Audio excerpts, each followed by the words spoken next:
Você me conhece, o Abraão Batista, nosso professor visitante, está dando uma grande contribuição aqui das aproximações entre as duas áreas de pesquisa. Ele vai abrir nosso colóquio, a palestra dele, nosso 29º colóquio. Então, espero que tenhamos uma boa semana, muitas trocas e interações.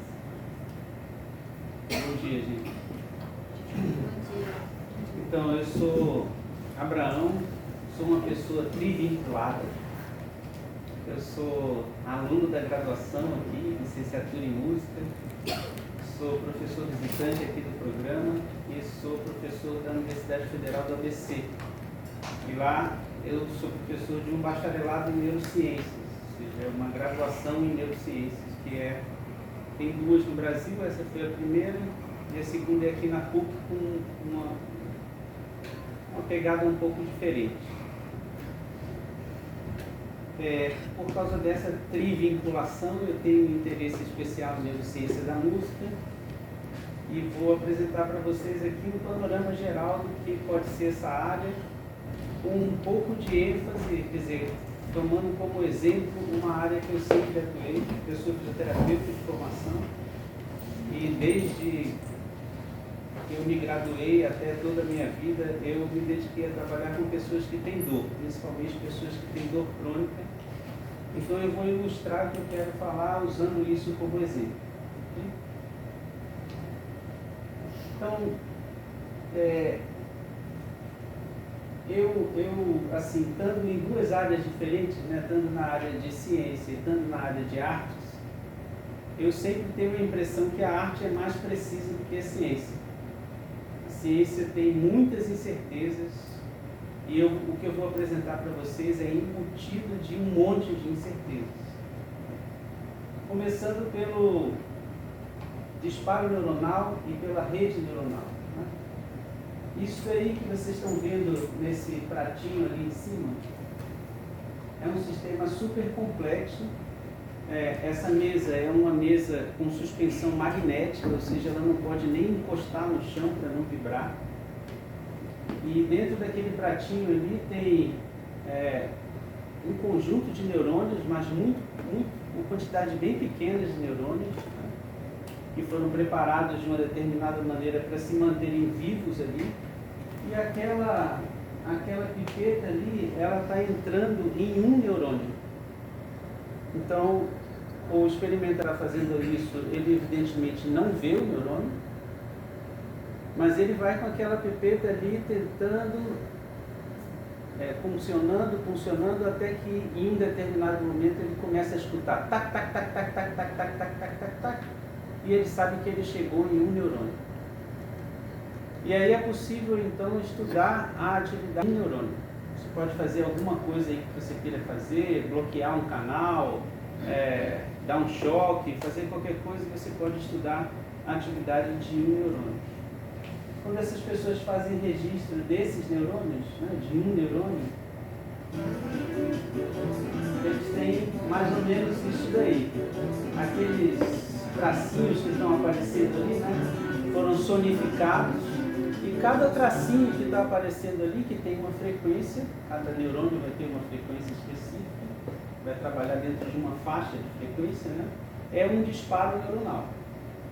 E essa é uma das coisas que a gente mais entende do funcionamento neuronal, ou seja, que eles trabalham com disparos, basicamente com frequência e amplitude de sinal. Desculpa uma pergunta, é pelos axônios? Pelo corpo do neurônio. Não é pelas... por ele inteiro, na verdade. O que está sendo registrado ali é o corpo do neurônio, mas uma vez que ele dispara, ele dispara em todo ele. O corpo dele que gera essa... Só que esse disparo não tem um ampliar e reduzir, né? É uma troca de energia elétrica que está acontecendo o tempo inteiro.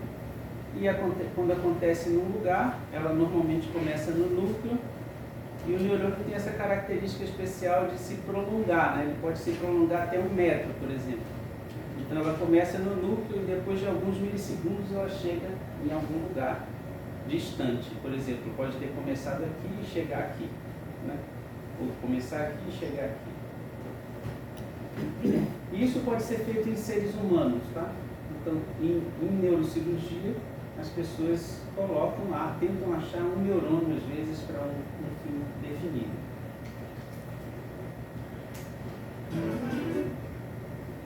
Aqui, a gente vê isso, né?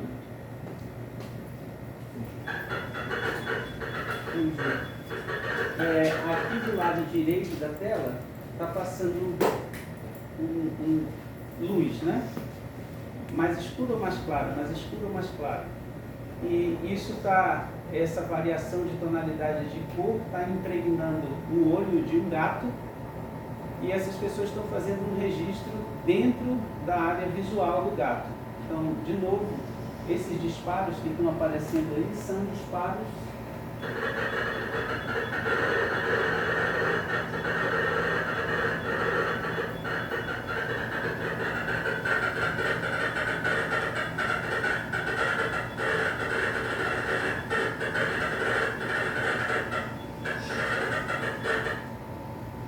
de um neurônio de novo, só que agora num animal vivo, né? Um ser vivo, que está sendo registrado, ou seja, essas células da retina, elas disparam de acordo com a luz que ela recebe. Então a variação de luz gera diferentes disparos.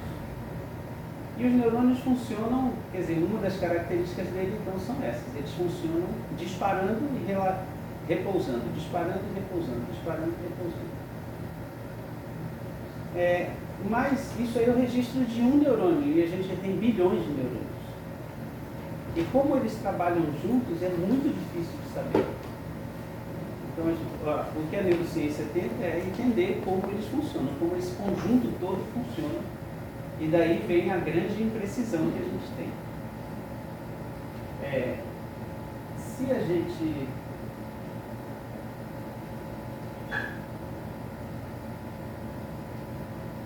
tomar We're going to isso... try our oscillating neural network demonstration. Let's get these. Se a gente tomar isso como um modelo, esse é um modelo que tenta explicar como esses neurônios trabalham juntos, né? Então, neurônios, células, de uma forma geral, trabalham juntos, em redes. E essas redes trabalham junto, oscilando juntas. Então, quando elas começam a oscilar juntas, elas estão trabalhando juntas. Quando elas oscilam separadas, elas estão trabalhando separadas.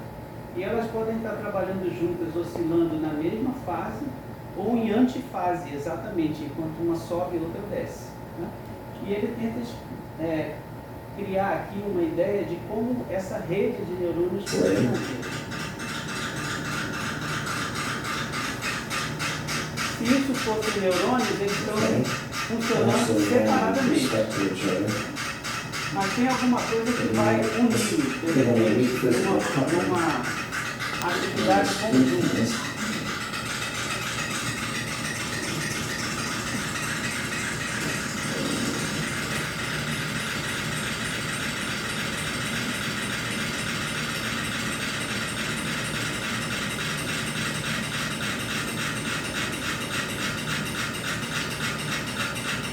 Dois já estão juntos, mais dois do outro lado.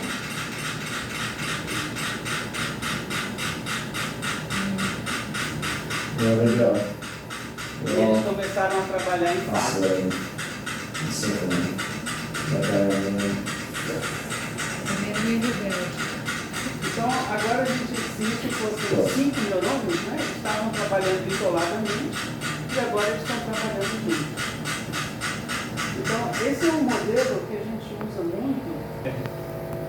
Esse é um modelo que a gente usa muito para tentar entender como neurônios funcionam, porque a gente pode captar a atividade de neurônios e a gente pode ver se eles estão oscilando em fase ou não.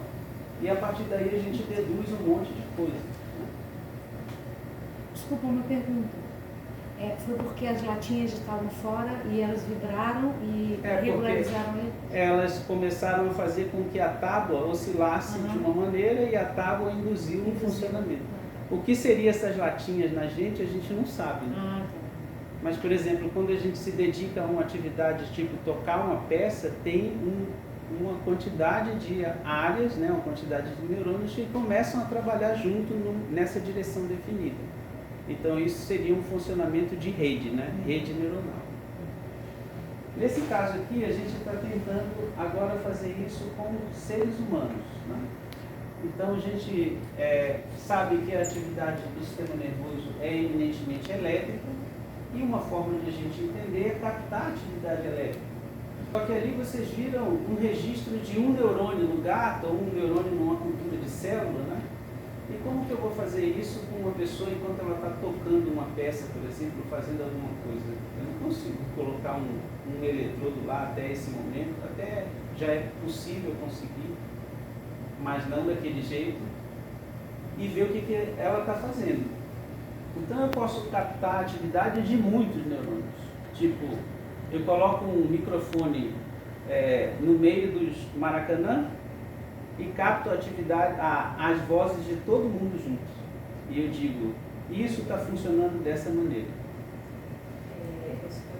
Eu não sabia que precisaria a superfície oscilando para eles ficarem iguais. Em fase. Então precisa mesmo dessa superfície vibrando junto. Se não tiver isso, eles não vão funcionar em fase?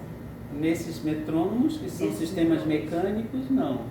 Agora, no nosso, que é um sistema elétrico, a gente precisa entender o que é essa tábua, né? Que a gente não sabe direito o que faz para... Já tenho ideia de quantos milissegundos essa tábua demora para estabilizar, porque você vai tocar o instrumento, não dá tempo de você ficar tocando tudo errado enquanto... O nosso sistema nervoso funciona na faixa dos milissegundos. Então, quando a gente tem, por exemplo, quer registrar a atividade em segundos, isso já é muito distante do que ele funciona. Por isso a eletroencefalografia é uma técnica muito boa, porque a gente consegue captar as coisas na faixa dos milissegundos. Então aqui, por exemplo, esse é nosso laboratório lá na UFBC, e a gente coloca esse cap de EEG na pessoa, né?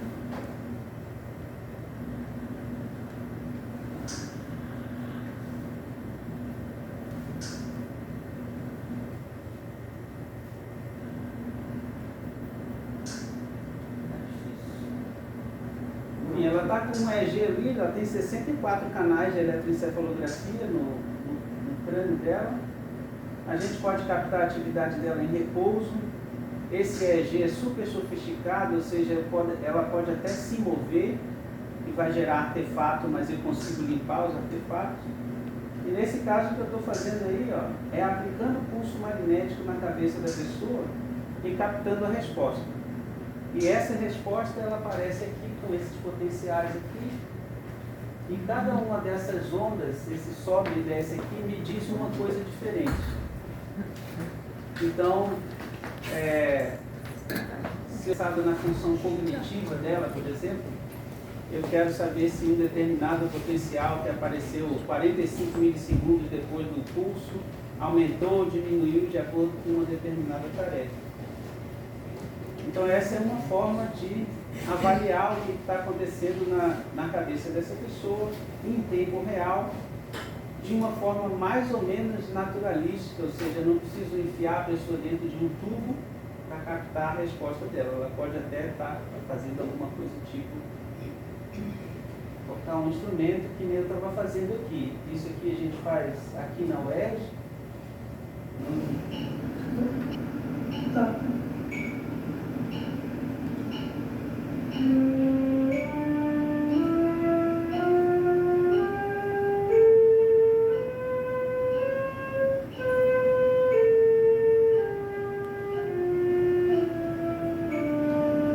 E aí ela aplica um pulso.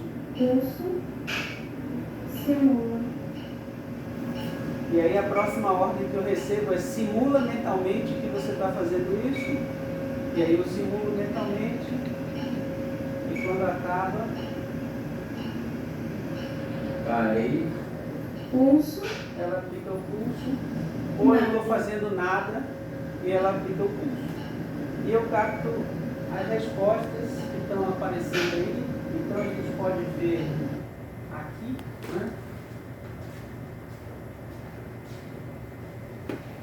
Isso é minha mão, a representação da minha mão direita e da minha mão esquerda. A tarefa é bimanual. Mas a gente pode ver que tem uma mão que predomina, tá vendo? Quando eu acabei de tocar e eu apliquei o pulso, o potencial foi lá em cima. E da outra mão foi também mais ou menos. Daí quando eu, em vez de tocar, eu simulei mentalmente, o potencial também apareceu, mas mais fraco. E na outra mão também. E quando eu fiz nada, o potencial não apareceu. Agora, aqui eu não estou mais captando atividade elétrica, eu estou captando atividade metabólica. Né? Naquela touca a gente incide um laser, uma luz, né? Ele é absorvido e o que volta para o lobo todo me diz qual é o meu consumo de oxigênio e o meu consumo de gás carbônico. Então significa aumentou o consumo de oxigênio aqui, produziu mais gás carbônico, a resposta é maior. Essa é uma forma, então, que eu posso estudar pessoas ao vivo. Por exemplo, a nossa colega lá na UFABC, a professora Patrícia Manzella, ela estuda como dois músicos interagem, como o cérebro deles interage. Né? E especialmente se tem duas pessoas tocando e uma é a líder, como que o cérebro da líder se comporta em relação ao que não é o líder e vice-versa. E aí a gente vê que a pessoa que está sendo liderada, ela de repente começa a oscilar junto com o líder. Essa é uma técnica boa porque eu posso me mover, posso pular, posso fazer qualquer coisa e não tem artefato que invade o sinal e se confunde com o sinal elétrico. Então essas são formas que a neurociência usa de estudar o que está acontecendo no cérebro quando a pessoa, por exemplo, está envolvida de alguma forma com a música. Né? Ela tem restrições, né? Ou seja, quando eu estou captando a atividade elétrica, eu não sei exatamente de onde vem aquela atividade. Quando eu estou captando a atividade óptica, a resposta é muito lenta, então eu não tenho uma resolução em tempo real. Meu professor de flauta está ligando. Eu sempre quis conhecer o seu trabalho. Então, as técnicas têm limitações, mas elas vão gerando conhecimento, né, que vai se acumulando aos poucos. Então, a ideia aqui é a gente entender quais são os resultados desses estudos que falam sobre como o cérebro funciona na presença de luz, né? de música. Então, basicamente, esses estudos começam diferenciando, muitas vezes, a gente interagindo com linguagem e com música, né? Porque são duas coisas similares. Então, primeiro, a gente sabe que música é diferente de ruído, né? Tem uma organização no tempo diferente de ruído, tanto no tempo quanto na frequência. E também música tem pulso e música tem tom. E música, especialmente, mas linguagem também, ela permite as pessoas se comunicarem, porém a música começa a ter uma característica diferente da linguagem. Em geral, a grosso modo, o nosso corpo se move com música e não necessariamente se move com linguagem. Então, quando a gente está falando, a gente não se move dentro de um pulso, até porque a linguagem não tem pulso, mas a música tem. Então, a música é sempre um chamado muito forte a se mover com ela. Se a música é um chamado muito forte a se mover com ela, significa que ela envolve de uma maneira muito proeminente o sistema de movimento do cérebro e não só o sistema de ausculta ou de escuta. Então, estudar o processamento da música não é só estudar o processamento do som, como ele entra, mas é estudar também o processamento do movimento. Só que quando você estuda movimento, som, a música normalmente está associada a algum tipo de emoção ou algum tipo de ideia. Então, ela começa a envolver vários aspectos que não são só simplesmente escutar, né? Tem uma ativação muito grande, muito difusa quando a gente está escutando música ou interagindo com música de uma forma geral. E o curioso é que nos organismos biológicos, né, praticamente só o ser humano se move de acordo com a música. A maioria dos animais não se movem com música. Então a música poderia ser essa tábua, né? Ou a música gera chegar a essa tábua através das emoções. A música provavelmente seria a tábua dos seres humanos, né? Certo. Ou seja, cada um de nós seria um metrônomo daquele ali e ela está botando a gente para... Que é justamente uma das características fundamentais da música que a diferencia da linguagem, né? A melhor forma da linguagem funcionar é uma pessoa falar e a outra escutar. E a melhor forma que a música funciona é as duas pessoas fazerem música juntas, ou mais pessoas fazerem música juntas. E se a gente tem um grande show no Rock in Rio, por exemplo, né, e a gente tem uma pessoa lá em cima do palco cantando, fazendo qualquer coisa, ela é capaz de movimentar uma massa inteira, mas com linguagem não seria assim. A linguagem seria muito mais restrita. Então, uma das características da música é que o ser humano, de uma forma geral, se move de acordo com ela, que não é a linguagem. E isso expande as relações humanas, né? Ou seja, a música é uma forma de juntar mais pessoas em torno de uma mesma coisa. Ou seja, isso dá um poder muito grande para ela, né? Isso é usado de muitas formas diferentes, mas dá um poder muito grande para ela.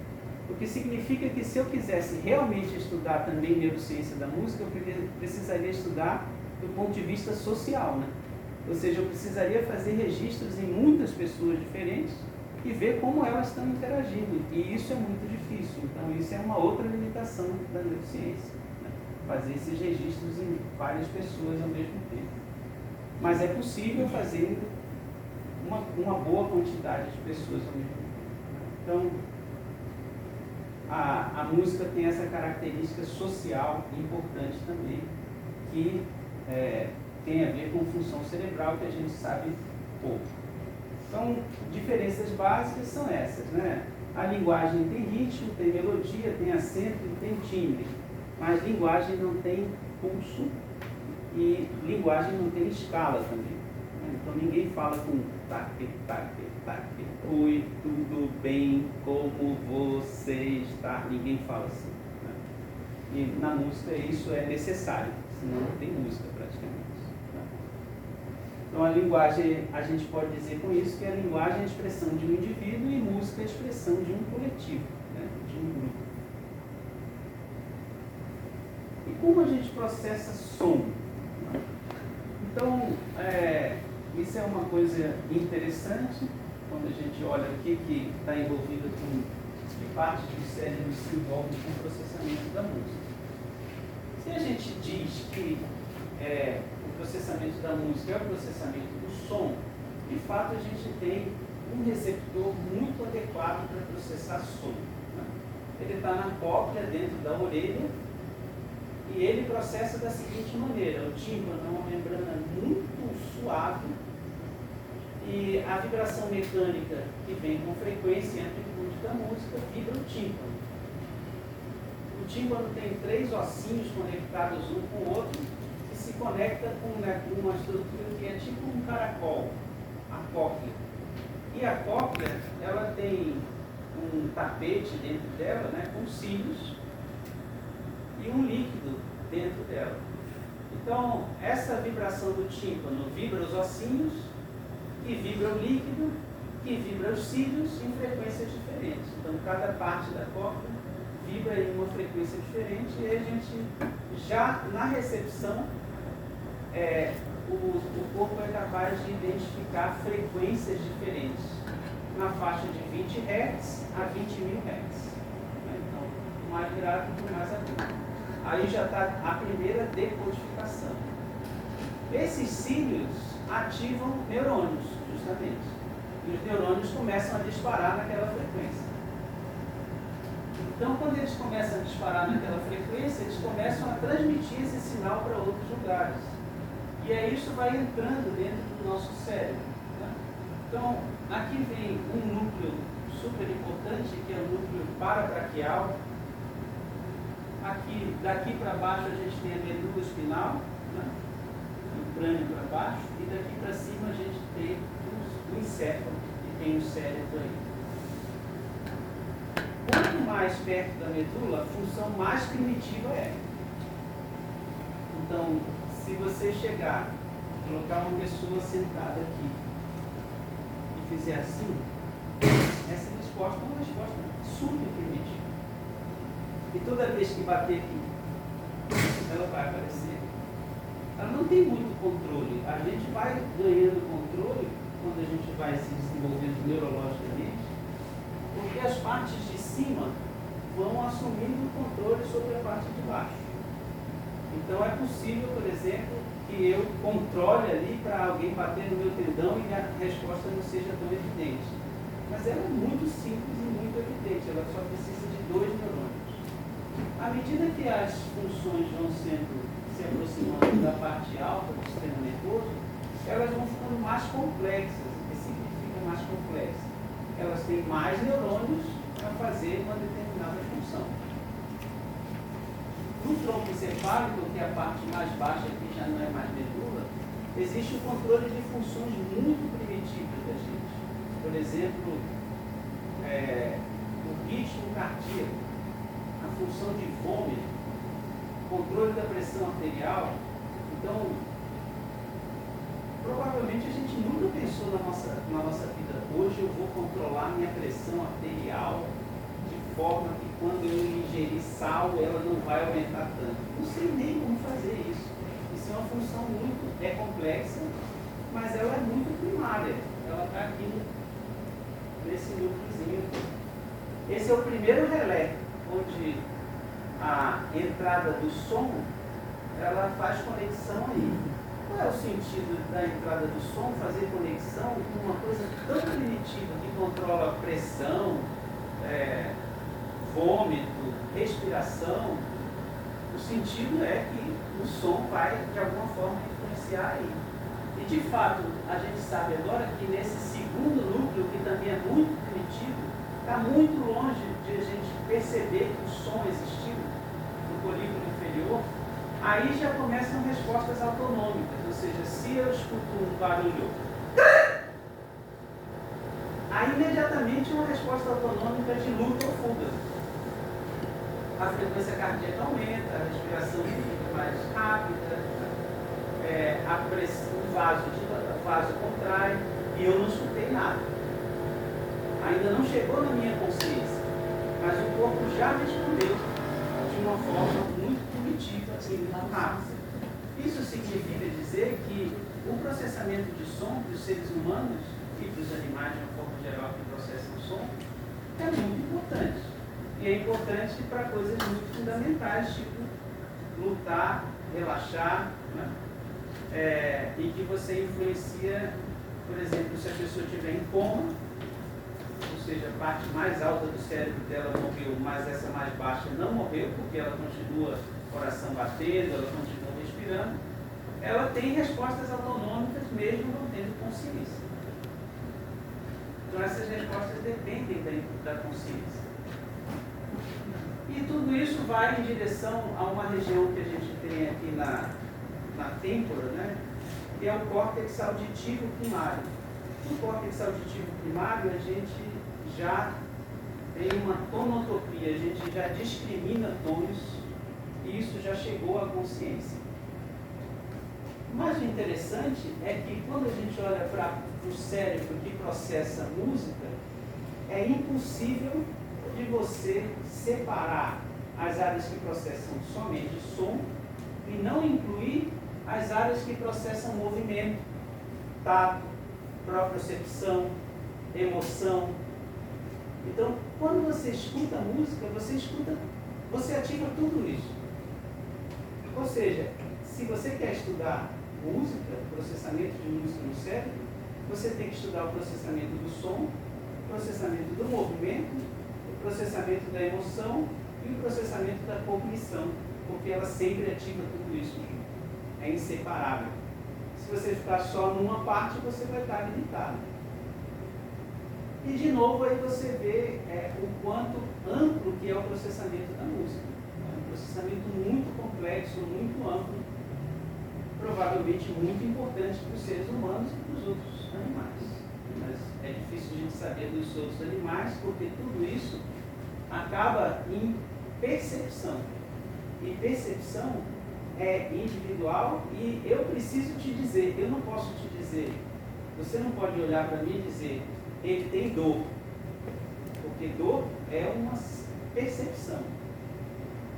Eu experimento da minha forma, ela experimenta da forma dela, cada um experimenta de uma maneira diferente, assim como emoção. Você pode me dizer, ele está com cara de que está com dor, ou seja, estou expressando isso, mas não necessariamente que eu estou com essa percepção. Então, como isso é uma percepção, a gente tem que estudar do ponto de vista do que as pessoas relatam, a percepção. Então, aqui a gente tem tudo isso. A cópia que é sensível a som e vibração, o núcleo parabraquial, que integra esses sinais todos, e é muito interessante porque integra vários outros sinais. O polígono inferior, que codifica já consonância, dissonância, ou seja, a gente, muito antes de se tornar consciente, o nosso corpo já sabe se o som é consonante ou dissonante, por exemplo. O planejamento da execução de movimentos. E o que é interessante, essa área de sensação somática, né, sensação da pele, do movimento e tal, ela processa coisas na faixa dos 10 Hz aos 10 kHz.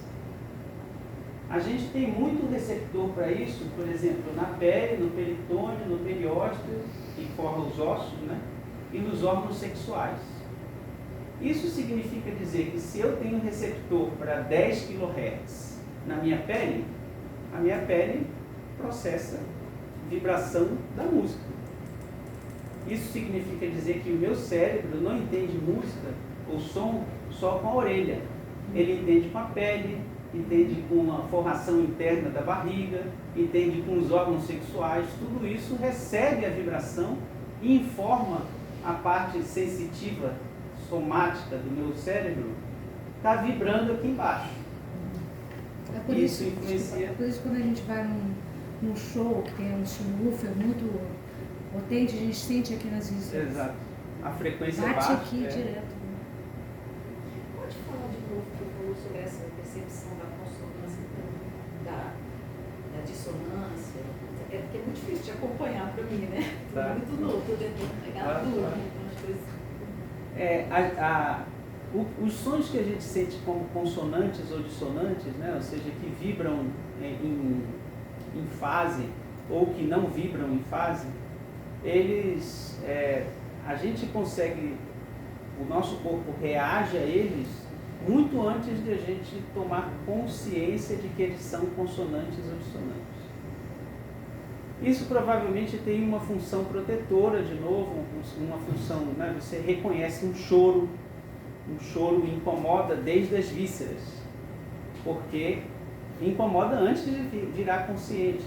Antes de virar consciente, ele já aumentou a minha frequência cardíaca. Isso é protetor, né? Ou um barulho ameaçador, a gente reconhece muito antes de se tornar consciente.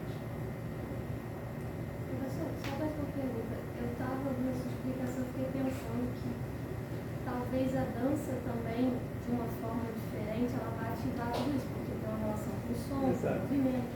Só que nós na música, o trabalho é em cima do som.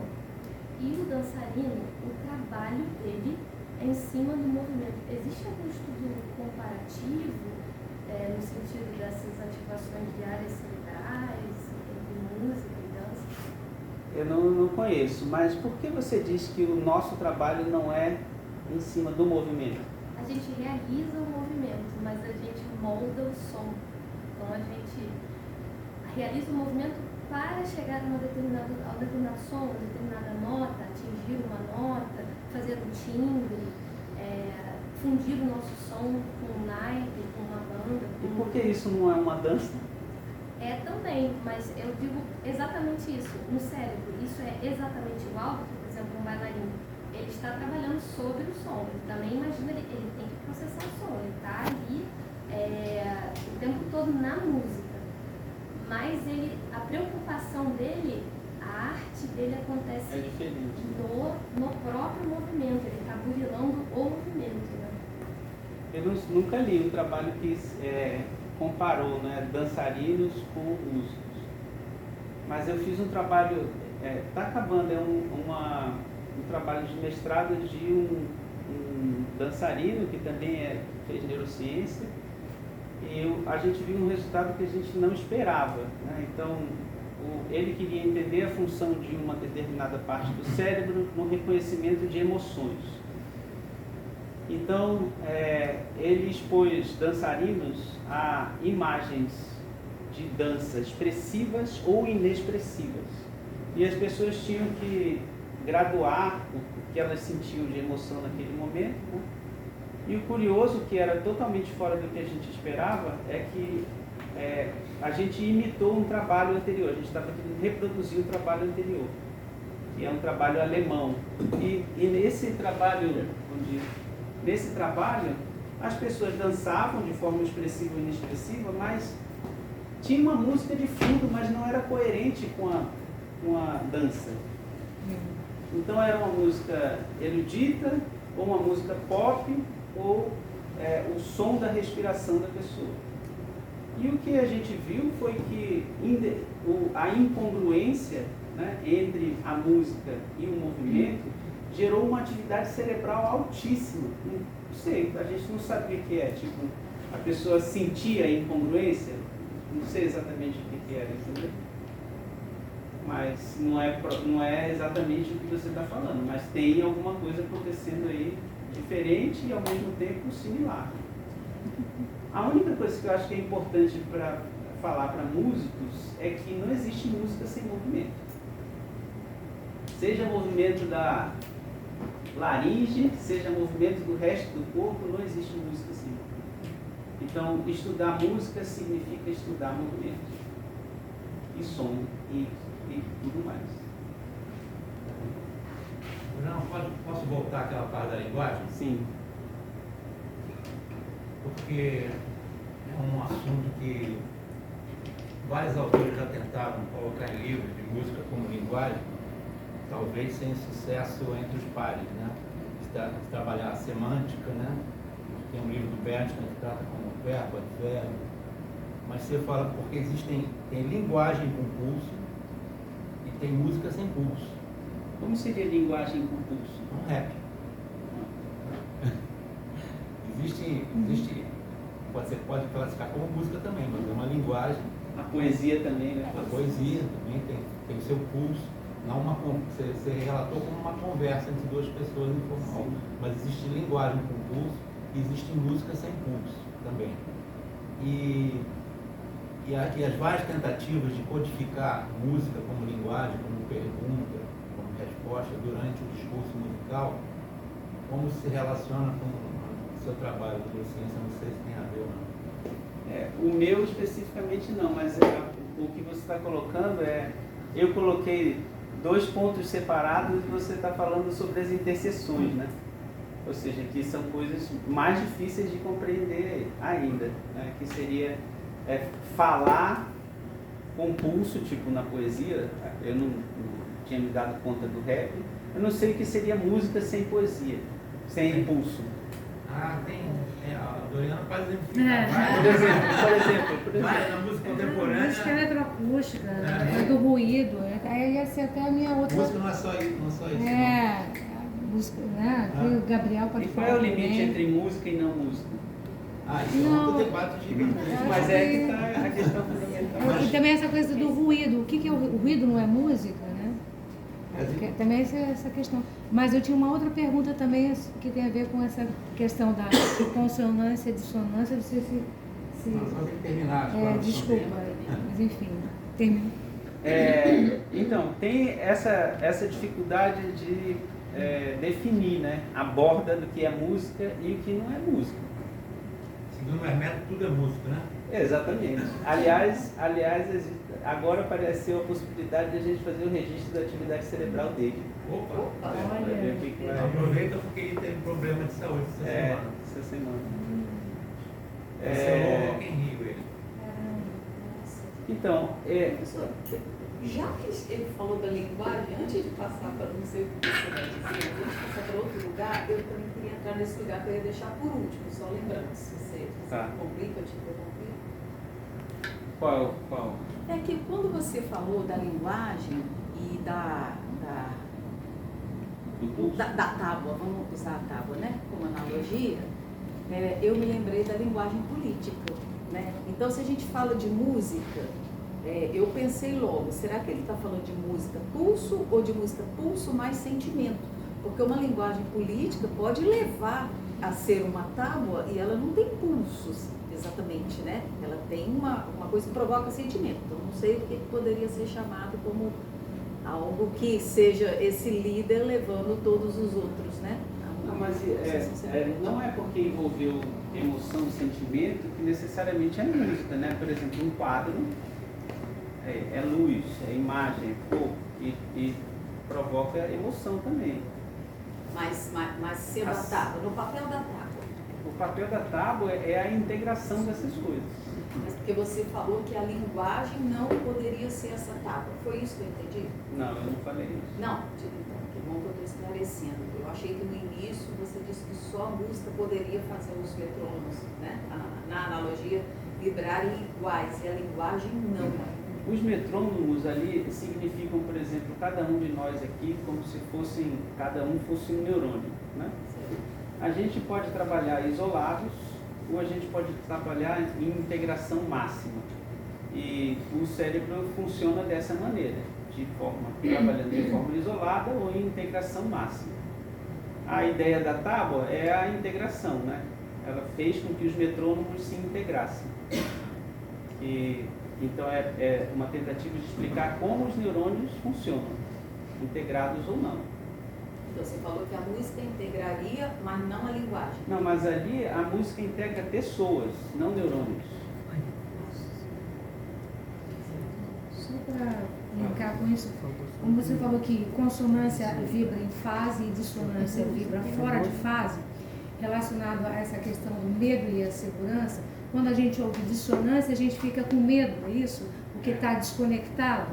Então, quer dizer, uma música contemporânea que não tem esse pulso, que seja totalmente uma coisa, entre aspas, desorganizada de fase, nos provoca insegurança, é isso? A ideia é essa. Não necessariamente insegurança, mas reações autonômicas ligadas a ela. E ligadas ao setor primário, né? Funções primárias. Mas tudo isso acontece no primário e nas funções mais complexas, né? Ali é só para dizer que ela começa já em zonas muito primárias. Mas tudo vai ascender uma vez que eu percebo, chegou na minha consciência, então... E essas funções primárias nos igualam também à nossa herança darwiniana, quer dizer, da evolução das espécies, né? Essas dissonâncias seriam físicas ou podem ser físicas e culturais? Não, dissonâncias são dissonâncias de vibrações sonoras, nesse caso. Não é dissonância tipo segunda menor? É isso aí. Sim. Exatamente. É a vibração do som. Dissonância mesmo. Dissonância do som. Ou consonância do som. Segundo, é porque a gente estuda muito, tipo, em outras culturas eles não têm não necessariamente essa codificação da dissonância como é para a música ocidental. É uma classificação nossa, né? Ou vocês veem esses padrões se É porque repetindo? dissonância e consonância são fenômenos físicos, né? Independente de você escutar, eles vão existir.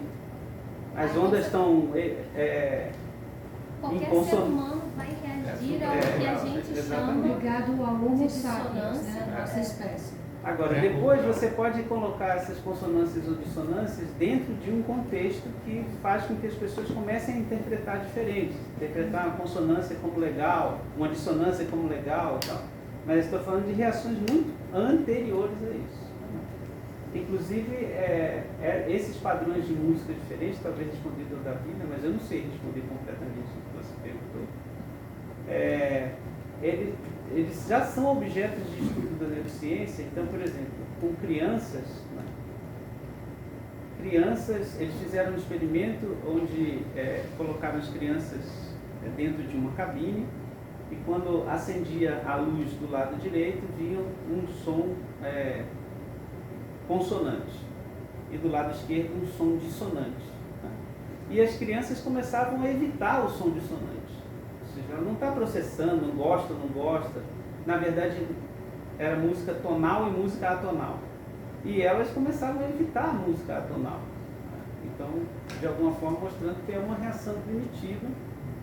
Também o cérebro, quando a gente escuta música tonal ou atonal, ele se organiza de uma maneira diferente. Ele se organiza de uma forma mais cooperativa ou menos cooperativa.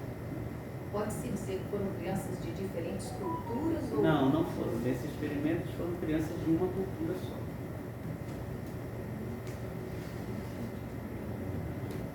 Então, assim, isso é uma ideia inicial, né, como a neurociência aborda, e aí eu vou abordar um tópico que é polêmico dentro do mundo da música, que é: será que os músicos deveriam atuar sentindo dor? O que vocês acham? Fica bem na foto. Hã? Fica bonito na foto.